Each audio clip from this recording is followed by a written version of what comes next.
We think about the world as is. We have access to information and resources. And what is that information telling us about the future? The speed at which we can produce change and innovation. We're thinking about AI. Everyone's concerned about, will AI take over the world? And your project management, it can help you create your project schedules rapidly well, and you can prompt it to do certain things, but it will never take away human creativity and innovation and the ability to see things real time and all the intricate details. Being innovative is always going to be in style, and AI can't take your job away because of that.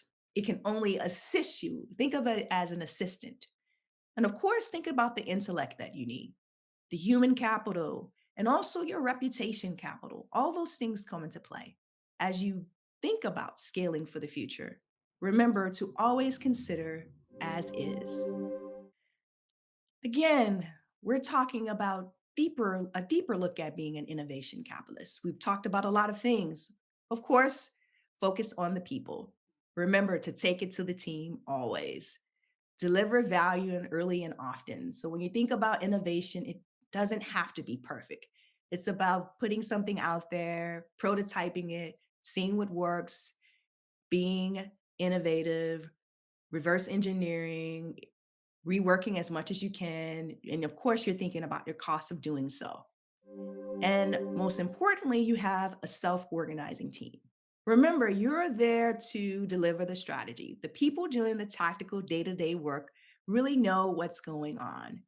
Your job is to allow them to do their work and observe and add feedback as necessary. So, as that is your project manager or your product owners, whatever that is in your organization, providing that feedback. And a big part of all of this is building empathy. We're going to talk about what that means next. Here's an empathy map. It's a PMI, Project Management Institute tool, and it's usually at a kickoff meeting. But what I want you to think about and consider is that empathy mapping should occur throughout your business life cycles, throughout your teams, whether you're thinking about your client, your internal team, all of your stakeholders. Empathy mapping really does work. You first start with the question whether you see. So, what's going on in the environment? What does the market offer and what are you offering? And what do people think and feel about what's going on? What really counts? What are the worries and aspirations? Your mission statement, your strategy, your scope of work, all those things are important. And what do you hear? That's a big one. So in the age of social media, you have Glassdoor reviews, all kind of reviews about your company, your organization, what's going on, do influencers say? So what kind of business are you running that you could rapidly figure out what's going on? You can do a Google alert to see what people are saying about your company. What does all that feedback actually mean? And then what are the pain points? What are people's fears about what's going on? What have you heard that you need to really address? Do you need to reprioritize things? And remember, everybody's gaining something. So your team is gaining something by working on your projects, your programs, and your initiatives. And the public, your customer is also gaining something. So remember that this process is always continuous. Empathy should always come into play in terms of your leadership. Now let's think about innovation and agile metrics. Metrics matter, of course. Your profit and loss, your productivity, your team management, all those things matter.